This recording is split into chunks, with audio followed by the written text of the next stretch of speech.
What's up, friends? Today we're checking out Smile by Porter Robinson.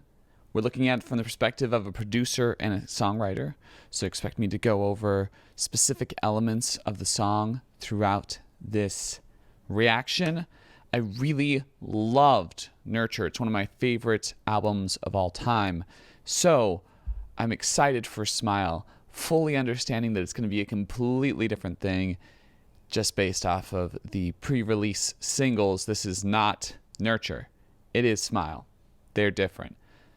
But I'm still excited. Let's get into it. I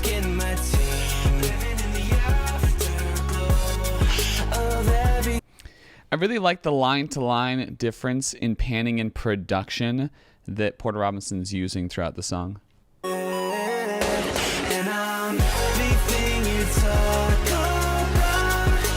Okay, yeah, Knock Yourself Out is a great song. I really like the hip-hop aesthetic that he draws from. I think his vocals sound really, really good on that song, and the synth riff is excellent. A lot of just really cool sounds, great use of drums, really cool drums, samples. I like that really distorted tone he's going for, and I think him taking from this hip-hop influence just makes a lot of sense. You can tell that it's something that's been important to him for a long time from both interviews and from the musicality in other projects.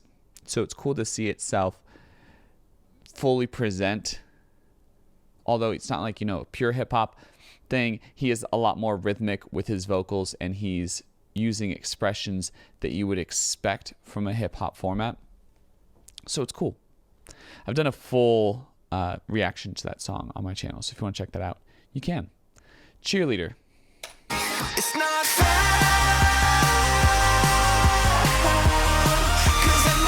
I love how much that chorus borrows from metal, just being this really big, raucous chorus, very Max Martin thing to do. And it's cool. It works really well. It's probably the biggest, most raucous chorus you can hear from Porter Robinson. I don't even know what she does now. I think this song gets better with every single listen. I feel like the first time I heard it, because it was the first single from this project, I was kind of disappointed just because I was so much expecting something more in the Nurture vein, and this is not in that Nurture vein at all. It's more what we could expect after watching his Coachella set. And I don't think that's a bad thing. It was just really unexpected and kind of threw me off. And now, being more accepting of what it is as kind of like a personal perspective, I'm like, oh, I appreciate this much more for what it is. And I'm not just in love with the bridge, even though the bridge is great. I really like how that bridge draws us back, has that acoustic guitar, and goes back to those more toned down vocals that we grew to love from Robinson's Nurture project. So yeah, I feel like it gets better with every listen, which is exactly what you want from a song, right? You want to have something that is able to resonate with fans more and more over time, so it has that really strong re-listenability. Yeah, so I feel like my opinion is changing on it. Like at first I was like, I don't know how I feel about this. Now I like it a little bit more. I think disconnected from the music video, it's actually a little better too. I don't know that the chaos of the music video lends itself to the sincerity of the lyrics. Like I really, really think these lyrics are strong. And the music video grabs your attention for sure, but I don't know that it helps me experience the song the way I would want to. So I really like hearing it separated from it. It really helps the song, I think. Russian Roulette is next up.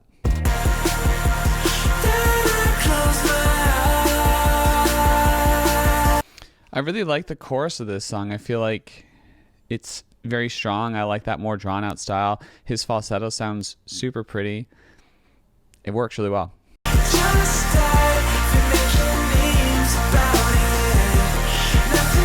I really like how much that bridge contrasts with the chorus. Like it really supplies almost like a counter melody to the chorus, still using that kind of longer held out notes, but then having like a little bit more of a rhythmic vibe. I feel like they paired together really, really well. I wanna play in the Okay, great.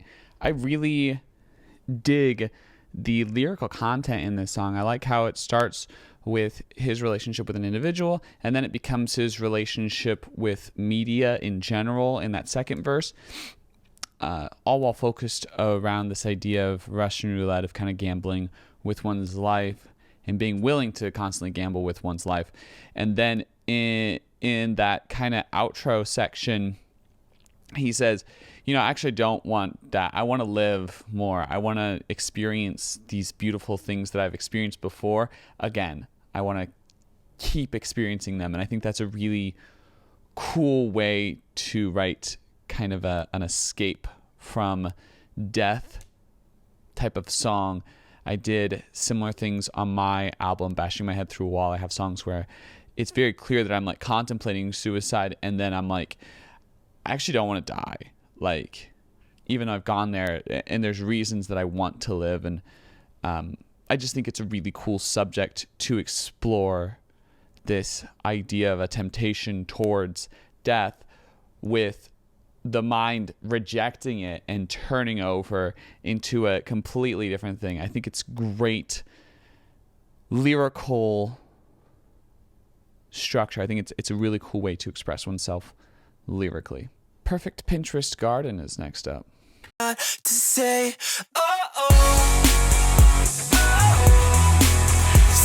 I love the silence leads into the guitars that leads into this really cool chorus. I just think it's a great transition, especially because he introduced those guitars earlier and then he brings them in a full way. I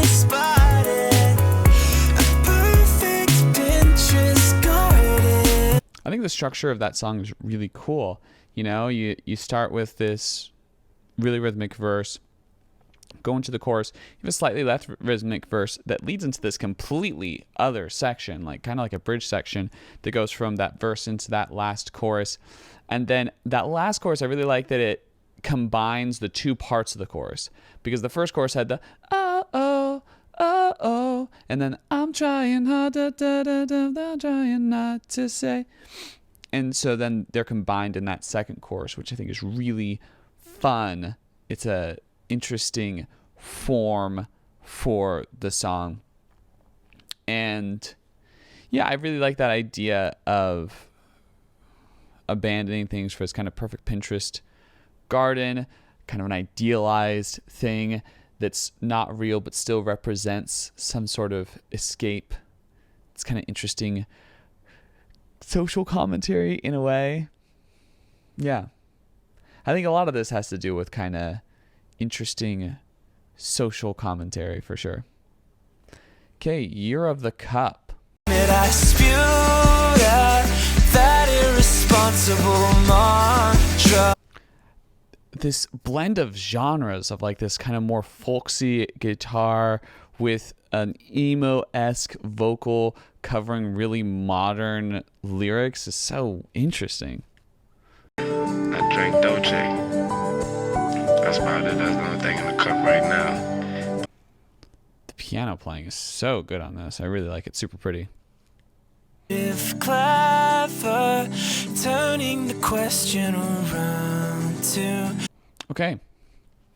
I think that song's actually really interesting. I don't love songs that use these kind of drawn out interview clips as part of the song normally, but I think this one, it helps the song function to some respect. So he's doing a folk form where you have this kind of same melody repeating over and over again. You might have something kind of different pop up in it.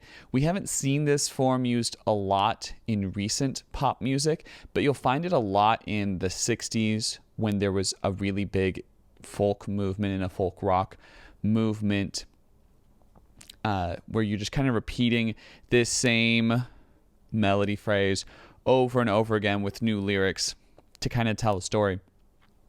Works really well here, I think, because he's coming at it from a really different, almost like electronic perspective and a more experimental perspective, where he's inserting these interview segments as an almost kind of chorus, as something to distract from that main melody so it doesn't become too repetitive in our minds. As well, he has some really interesting things going on with the overall production of the song and the instrumentation of the song, which within that folk context can often be something that really helps. That is having the instruments do different melodies on top of a vocal that's kind of repeating these same familiar melodies over and over again with different lyrics. Also, the lyrics are really interesting.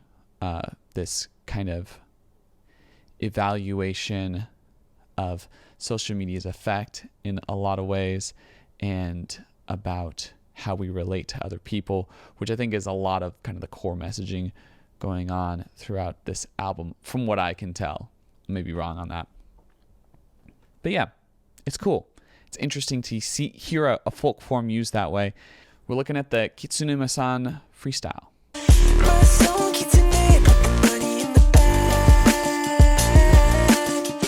I love hearing the old nurture vocal production kind of chain used on this song. It's really interesting to hear it in this really rhythmic, rapped way. Kind of unexpected.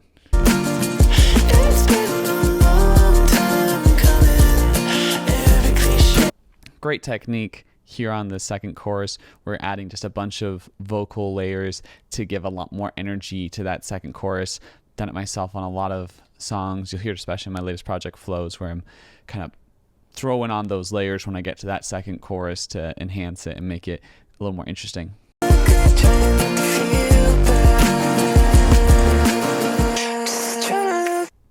Cool. Love the repeating sample line throughout that entire song. Very hip hop to have something like that, kind of like a repeating melody sample used throughout. I don't really know what the song was talking about. I didn't pay enough attention to the lyrics because I was so focused on what I liked melody-wise, production-wise. It's so great to hear that kind of nurture vocal make its return. I really like the melodies going on and kind of all the instrumentation. I like the stage that was set for this song in terms of production. I like the kind of glitchy effects, this kind of lo-fi aesthetic to the song. Yeah, that's a bop. That's probably one of my favorite songs from this whole album so far. Easier to Love You is next up. Yourself like me. Grabbing that nurture style vocal again. It's interesting the contrast between the last two songs. So the last one had like a really crunchy lo-fi aesthetic going on with the production style, and here it's incredibly clean sounding. Said it obvious I wasn't who you think it would. That banjo on the bridge is so unpredictable. Would have never seen that coming. I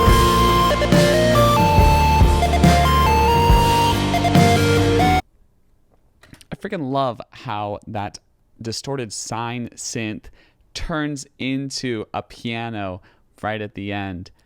Beautiful.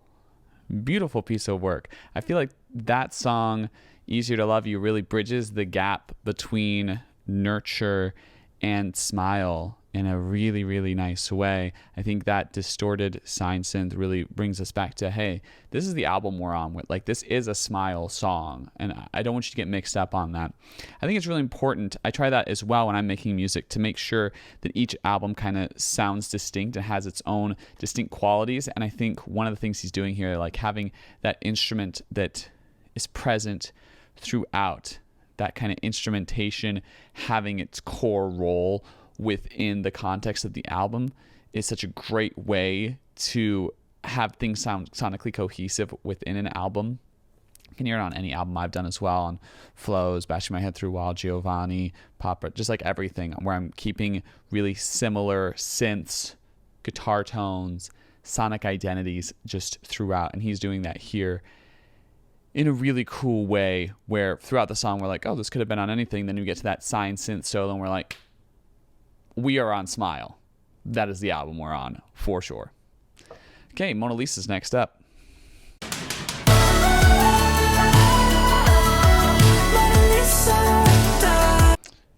The way those arpeggios paired with that chorus vocal and his really clean sounding of falsetto is great. So beautiful. More bass to the top, once it all, I'm taking you home to. Yeah, I really like how he utilizes his feature in this song, how much it's a really like collaboration between the two of them. You can hear a lot of those characteristics and ideas that that other party is bringing throughout the song and how it makes itself distinct from the rest of the album. Also, that idea of having him do the second verse as well as the bridge, this other vocalist, really helps bring out new character for the song and utilizes the feature in a really cool way. Having recently kind of explored that hip-hop genre with my album Flows, it's hard because I sometimes I'm like, man, I want this artist to feel like it's more of a duet and not just do kind of this 16 bar rapped verse. I want to use them kind of more throughout the song, and it's hard to find a good way to do that and a good way to kind of balance everything. So I really appreciate when it's done super well like it is here on Mona Lisa. Is There Really No Happiness is next up.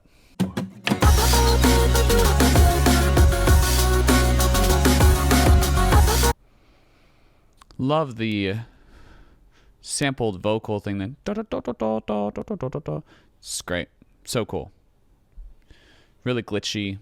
And I want it to be wrong when it's over and done. Is there really Love the drum sounds on this. Really realistic sounding. Some like kind of over compression with those drum sounds, which I think really works in terms of what he's going after in this song, and like some really cool effects on the fills. It's great. Just kidding. The little conversational vocal samples he uses throughout this are so weird. Man, great song. I feel like the second half of this album has been so good. Like I liked the first half, but once I got to Kitsune-san freestyle, and just like from then on, it's just been all great. Like exactly what I wanted. Very excited about that. Yeah, this was another, like no exception. The chorus was super cool, super interesting, kind of taking on that idea of kind of codependency and looking back at things and all these ideas. And I feel like the sonic atmosphere with which that was set was so dreamy while still having this really active, distorted feel that the album Smile has had in general. So it's kind of a cool contrast. Everything to Me, last song on the album. Too soon. Too few songs. I want more little weird instrumental breaks. I'm a sucker for nurture, what can I say?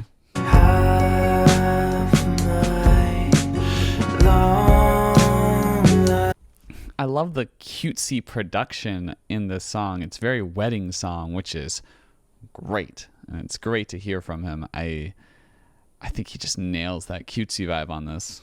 feels the same when it's you? Oh, the way that opens up and goes from like an acoustic guitar to just all these synth layers on that kind of entrance into that last chorus is so pretty. Oh, it's so big. It's so Walla soundy.